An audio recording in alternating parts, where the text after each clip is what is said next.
Hello everyone, Momo-Dog here, back with another very informative video probably for literally anyone at any level, any Devil player, maybe even any Mishima player. And this video is basically about what I learned from playing against Qudans while he was here in Europe. We mostly played online, played a lot of sets, trained a lot with each other, and also talked about tech a lot with each other since, I've been starting to use the Dominic 1+2 much more lately, and he didn't. We kind of talked about that, and then ways around using that move and beating options that people try to use to counter Dominic 1+2, and even more stuff. So, first off, I'm gonna have to disappoint you. Playing against Kudans didn't give me it didn't teach me a super high level tech or whatever or like it didn't teach me to become like a god level player just by one or two tips that he gave me or whatever. Playing against Qudans honestly felt very similar to playing against Nice Devilgen. Like a lot of movement involved, very simple game plan. Like he has one or two mids that he will use in the neutral, and the rest of it is basically just timing with electric and defense. And he did give me a few tips around that. Like our Devilgens couldn't be much more different from each other. It's like yin and yang. I take much more risks. He prefers to keep it much more safe, and he uses much more movement than I do, and that's like something I'm trying to implement more in my game plan. But if I had to like say what I learned from playing against Kudans, like the most important things, honestly, it's the very same things that I learned while I was in Korea. So I have a video on my channel that is titled 5 Things I Learned While I Was in Korea. I'll probably link it in the video description. And anything that I mentioned there was pretty much also relevant for playing against Kudans. Like Kudans is someone that will try to duck for your electrics a lot and your 1-1s. Like what he will do is, for example, he will use a back for 2 on block, and he will backdash, and if you 1-1 into him, he will immediately duck and punish. Like he will look out for your highs a ton. And instead, what will happen, like he might get hit by more 4-4-2s depending on how you time it. And like obvious house sweep placements will also get blocked right away. So like against Kudans, it's much more preferred to use wide standing 2s whenever you feel like your house sweep placement is somewhat obvious. But yeah, in general, Kudan's defense is just amazing against Devilgen. Like, what I thought I was losing against the most when I was playing against him, and he beat my ass pretty hard, was pretty much his experience. Like, you can literally feel that the man has like 20 years of Mishima experience, like playing against Mishimas and as a Mishima. And like, he had no trouble with punishing electrics with an electric himself, moving with a lot of confidence, sidestepping my moves. So like, yeah, his defense just outshined mine much more. Though I do think like when it comes to certain matchups, I have more defensive information. When it comes to the Devil Mirror, his defense is just much more immaculate. Like, it's insane. But yeah, let's get into what I kind of learned and like what I had to remember from the last time I was in Korea when I played against Kudans. And like the main thing was honestly taking way too many risks. Like especially when I had the life lead and he was about to die. Most of the time, Kudans will try to start using keep out electrics to try to get a comeback. Like he needs that one launch, and what I would do, I would run into that electric like an idiot, or I would use a down back too, which he would usually react to, or like since the placement wasn't really that hidden, he would just look out for it much more than any other low, and he would just block it. And I kind of didn't mix up my timings and my mids enough with my lows. Like I kind of placed them very obviously against him, and at the same time, he had a very easy time keeping me out with his electrics. Like he used those patient electrics that Nee told me to use so well. Like his patient electrics are insane. His timing is insane. Getting in against him is also very, very hard. So what I learned against Kudans was that I need to approach with movement much more carefully. Like in a way that I don't get caught out by keep out against him, for example. Like wave dash in, but stick around to this range and wait for a reaction, for example. And something else that I noticed is that against him especially, I should be using more single jabs instead of 1-1, because he will look out for 1-1s a lot. He will sidestep them, he will hard duck for them.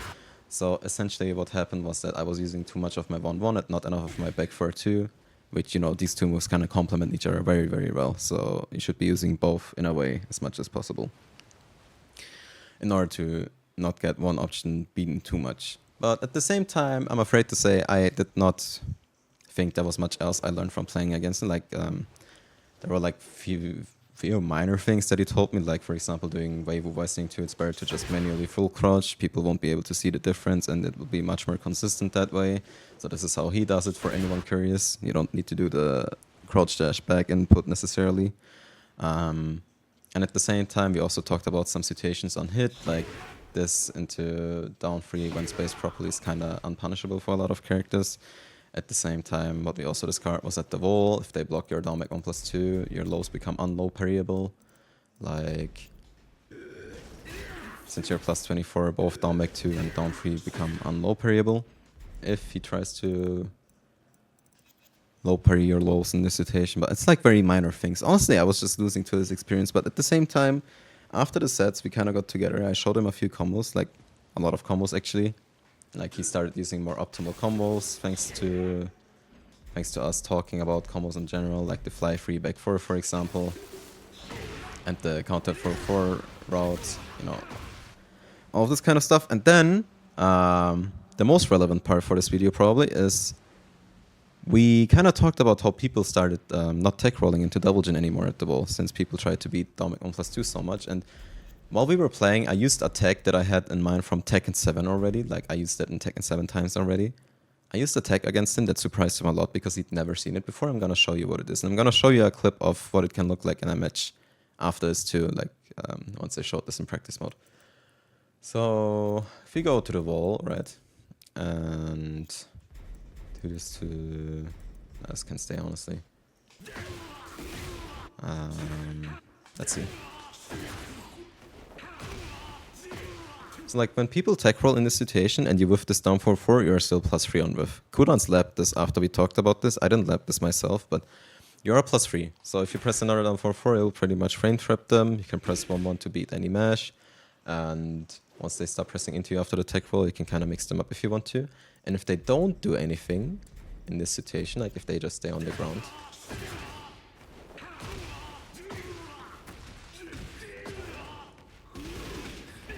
this is what I used against Qudans. And I fucked up the combo right now because I was too slow with the back 4 1/2. But this is very possible since, you know, we were talking about how people started not tech rolling anymore. And this is basically what we found out we could use to beat that option. And another thing that we kind of lapped was, so this down 4/4 into back to 1 doesn't work if you use too many wall hits. So this is kind of complicated to explain, but let's say I use my wall hits like this, right? This is 3 wall hits pretty much, and then we try to do the same. They fall down too fast. So this is how the wall system works in this game. If you use 3 wall hits before you end the combo, like a wall hit would be bam bam. This is 2 wall hits. If you use 3, like with back 4 to 1, down 4/2, for example, they will start sliding down very quickly. So like you use up 2 wall hits for the back 4 to 1, and then when you refloat them with down 4/4, you use up another wall hit because they're in a low slump. Getting your opponent to the wall with a low slump will take away 1 wall hit. I will explain this in another video probably, since it's a bit of a complicated matter. But just know that when you use back 4 to 1, down 4/2, this won't work as reliably. But I think what worked here instead was 1+4 2, but I'm not sure if this is consistent at all. Either way, the main point here is that you can refloat them with down 4/4 if they refuse to tech roll, and then depending on the character, you can get a lot of damage out of it with that back to 1 into Tornado, and then the back forward 1+2 2. And I'm gonna show you a clip now what it can look like in a match.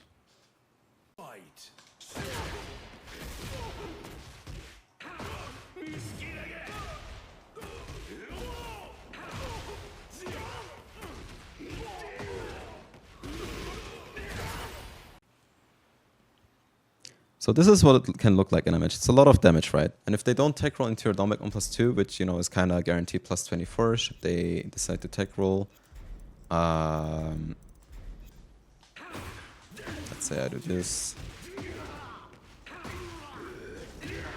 You know, they're kind of forced to block this. Either they are -17 in the open or they're -24 at the wall, depending on what the situation looks like after. So if they're in the open, if they block this in the open,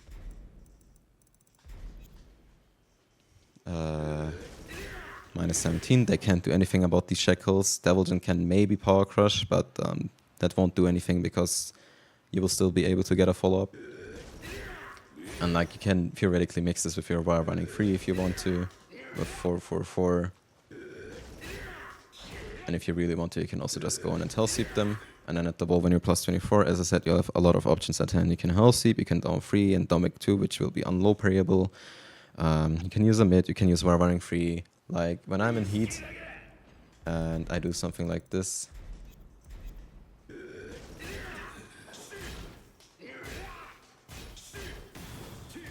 This is like 50 chip and I'm still +5 after, and Devil Jin has great use of +5, which I will also get into later. But this is pretty much what we learned together. We were talking about this in the Discord for like 2 or 3 hours in total, like different ways to set this refloat up and whatever. And in my opinion, the best way to get this, like, the best way to get this going is from a fly free back 4, since, you know, this doesn't require any wall hits or whatever. So you're very free to just throw this out. And then, again, as I said, after the stomp for 4 and whiff, you're still plus. And if they don't wake up at all, this will result in a lot of damage. And this does work in matches.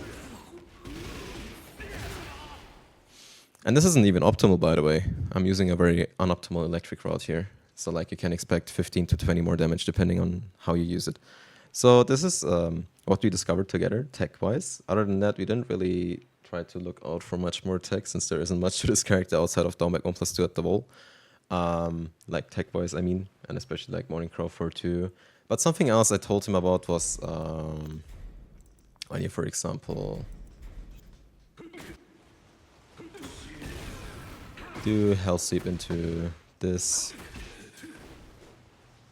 Like when people don't tech roll here because of your down back 1+2, once again, I explained this in another video. You can get quite a lot of damage out of this if you activate heat and use, for example, back 4-1, 4, 1+2, or just 4-3, 1+2, like 4 tilde 3, 1+2. And this is relevant for people who refuse to tech roll after this. It's like this is a legitimate mix-up. Like I explained this in another video. And what you can do against people that don't want to get up is you can dash in an electric. And near the wall, you can also just heat smash. Like in heat, this setup becomes the stronger. So I told him about this too. And what I also discovered myself was that outside of the wall, let's say we're kind of, let's put him to stand in approach.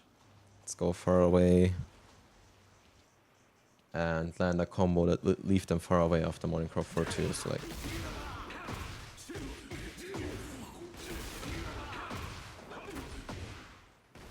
if they don't stand up here, once again, you can pick them up with Morning Crow 4.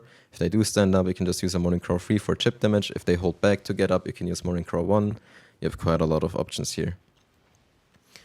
Yeah, that pretty much sums up everything up that I talked about with Qudans. Like, we did talk about minor things a lot too, like a few things about my game plan, like taking too many risks and not keeping it safe enough depending on the situation. So I am working on that currently, like I'm working a lot on that. And like we had a week of a difference between the time we played the first time, like we played 3 first attempts, and then a week after, or like 2 weeks after, he was in Europe again and we played there again. And the last set we played, the score was like 4 or 5-7 for me. And the earlier sets were always like 3-10, 4-10, something like that. So I did do better in the end, but I still need to improve a lot in order to beat him. Like Qudans is just insane with Double Jin, especially in the mirror. He's just way too comfortable, and I need much more experience to beat him. But yeah, this kind of sums up what we kind of learned from each other. He learned combos from me. We talked about the tech together, and he just gave me general game plan tips with Double Jin. And we went over some matchups together, but that's I think that's kind of not relevant for this video. Other than that, I don't think there's much else to talk about, honestly. Again, it's mostly about experience, and I think this video is good to watch before you watch the raw footage that I upload of playing against him, or that I will upload of playing against him. Yeah. Hope you enjoyed this video. Again, I would very much recommend the 5 things I learned in Korea video. Super relevant. So yeah, see you guys around soon again. And Momo out. Hope you learned a lot from this video. Peace.